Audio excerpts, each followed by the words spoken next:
Hello everyone. COVID-19 news. The Chinese capital closes, suspicious market, amid fears of a second wave. The market has become a focus according to press reports. A market for food products is in the Chinese capital. The emerging coronavirus, COVID-19, appeared in the Chinese city of Wuhan late last year, and then turned into a global pandemic, affecting millions of people. The reasons for China's control of the disease, experts in the authorities to restore life to normal, but the Asian country is still recording epidemic cases, despite its limited number.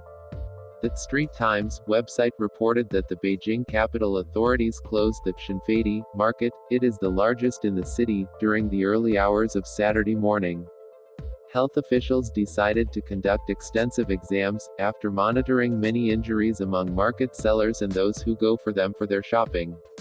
The authorities stated, at a press conference, that they had recorded 6 cases on Friday, all linked to the market that sells meat, fish, vegetables and fruits. In addition, coronavirus was diagnosed in 45 people who visited the market out of 517 samples, but not all patients showed any symptoms. According to officially released health data in China, there are currently no symptoms suffering from symptoms due to SK, throughout the country.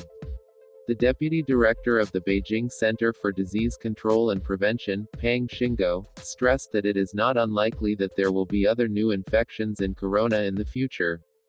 Today, scientists are more likely to have transmitted the virus to a human being by an animal in a market in Wuhan, in the center of the country.